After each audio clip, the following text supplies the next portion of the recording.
Breaking news mga kababayan, naku po ito na. Boy Abunda, nagulat kay Marcoleta. Hindi makapaniwala, Ping Lacson, binira ni Marcoleta.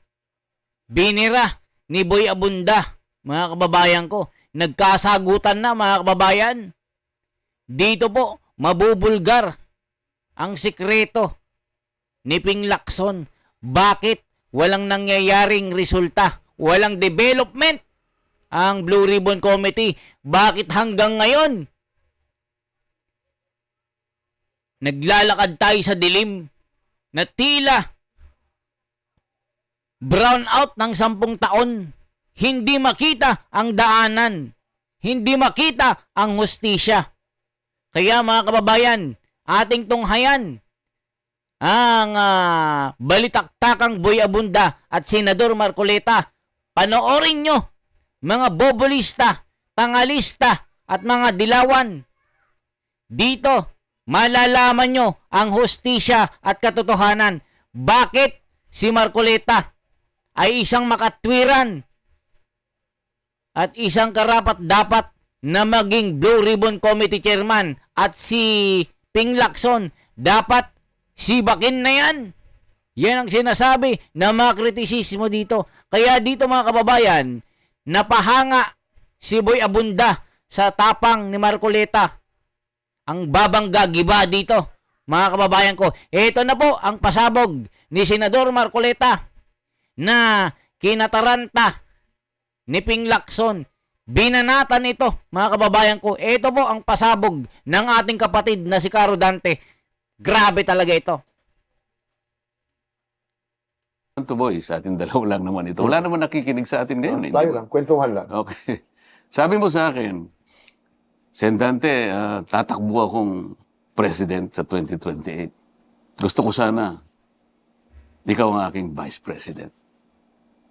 Alam mo, boy, tatanong ko sa'yo, boy, o sige, alam ko mananalo kang presidente. What can we achieve in 6 years? Yun ang problema ko. Yun ang problema ko. Given the problems, the magnitude, the enormous problems that we have, that the country is facing today, what can we achieve in 6 years? Yun ang i-focus dapat ng susunod na Pangulo. Okay, I mean, susugan natin ang katanungan na yun. What can a president achieve in 6 years? I'm trying to say, kailangang seryosohin natin ano bang gagawin natin na importante because you have only 6 years. Dahil nagmamadali ka nga. Sabi mo, napaka-immediate ng mga problema. The problems are immediate. Parang ang bansa natin nakaratay na sa malalang kalagayan. Kapag hindi ka nag-institute ng paggagamot dito, mamamatay ito. Oh. Emergency. Okay. What's wrong with us? What's wrong with our culture of Philippine leadership? Nakapokus tayo sa personalidad, boy. Hindi tayo nakapokus sa mga institutions natin. We need to strengthen our institutions. Para sa ganon, kahit sinong maging presidente, yung sistema, yung direksyon, tuloy-tuloy. So paano natin gagawin yun? Senator, hindi nga sa level ng presidente cabinet secretary, regional director, ito nagawa ito ng dati, ayoko ipagpatuloy dahil hindi akin. So, that continuity that you're talking about and many leaders around the world would adhere to, ay nawawala yan dito sa Pilipinas. Kaya kailangan, boy, ikaw magiging presidente, yung vice president mo, mag-usap kayong mabuti. Mm-hmm. Bago pa kayo pumalaot sa venture ng politika. Ito, mataas na venture na ito, president and vice president. Kailangan pag-usapan nyo na kagad. Kaya mabuti, nagkakaintindihan yung dalawa eh. Would you go for that concept, of the American concept of the president or the vice president running as almost one? As opposed to the way we do it here, na pwede kang manalong presidente, ang nananalo ay ibang vice president na galing sa ibang partido. Maganda yun. Kasi dyan ay natutukoy na yung vice president mo, kakampi mo talaga. At siyempre kailangan mo kakampi ang vice president because sa yung successor mo kung sakasakali, hindi mabuti na yung vice president mo, kalaban mo pa. Kagaya ng mga nangyari. Sa atin mismo, napakarami na. Itong nangyayari ngayon is a very classic example But our leaders took the different direction. At malaking epekto nito sa bayan. Ano po ang pinakamalaking misconception tungkol sa inyo? Stricto daw ako. Yung matapang ako. Boy, stricto ako kapag mali ang nakikita ko. Lalo ngayon sa Senado. Kaya akala mo yung parang nakikipag-away ako palagi. Ayoko makipag-away mo. Lalo na kung tama ang pinag-uusap. Gusto ko nga mangyari magsama-sama tayo. Ayan mga kababayan, dito na. Dito na kakanain. Dito na bibirahin si Pampilo Lacson.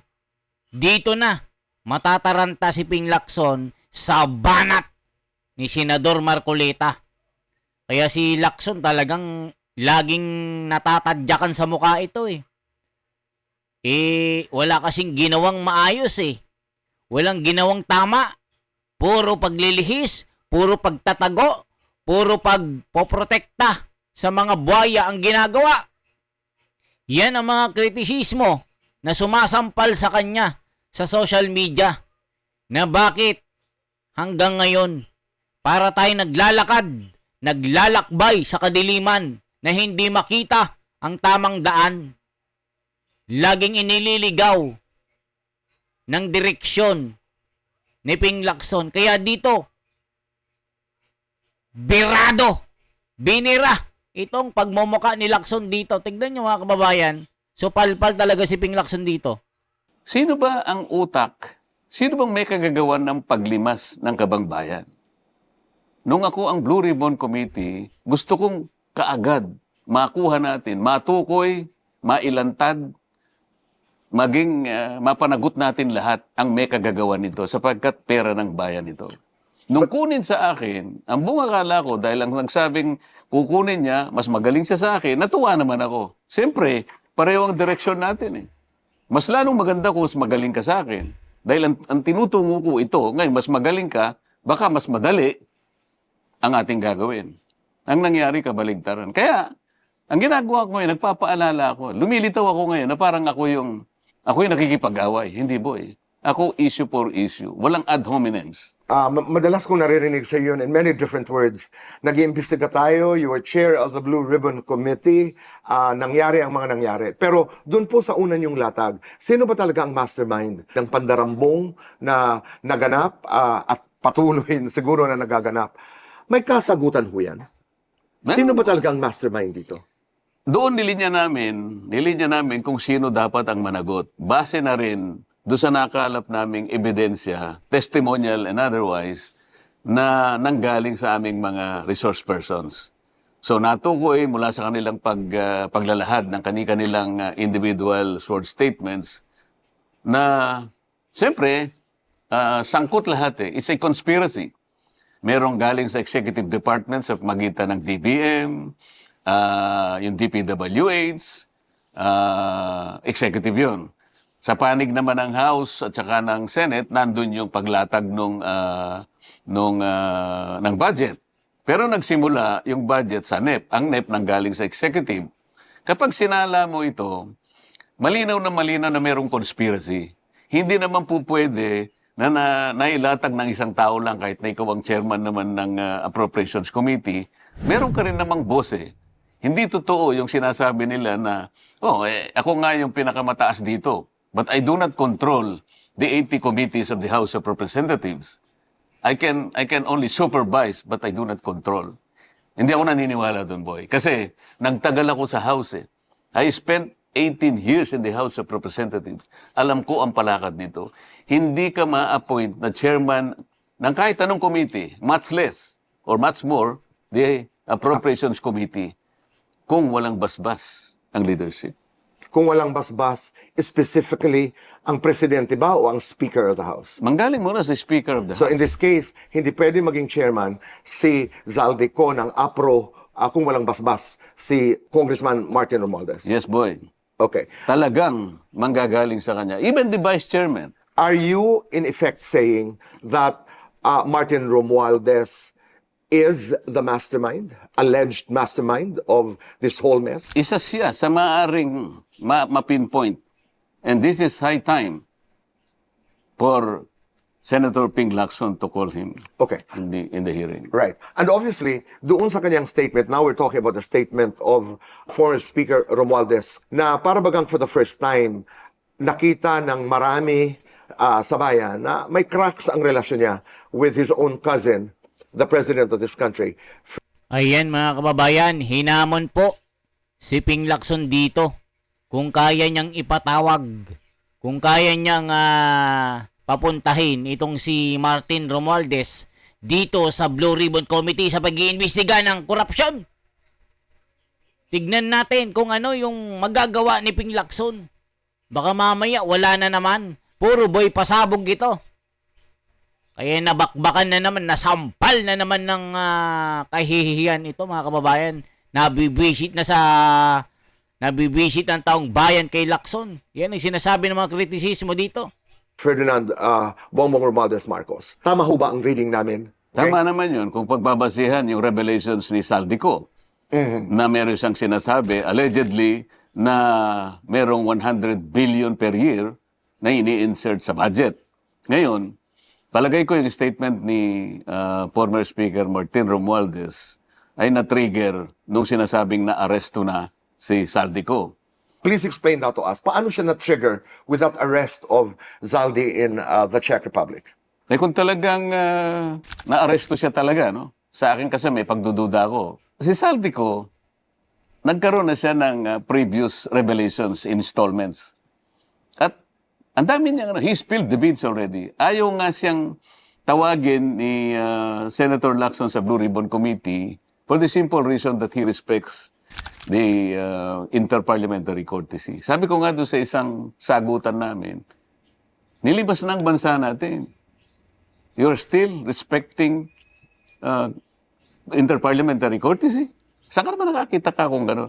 Kasi ayaw nila talagang magsalita si Saldi. Sabi ko, pwede mo nang gawin yon.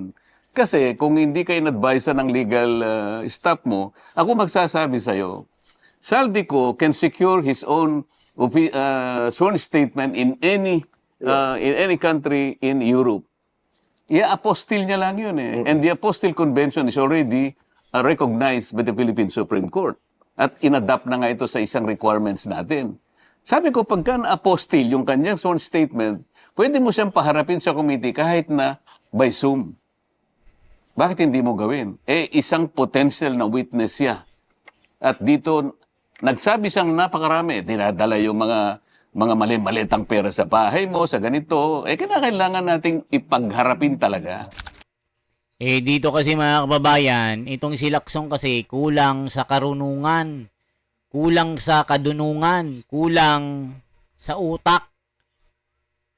Ang utak ni Marcoleta ay napakalayo sa utak ni Lacson.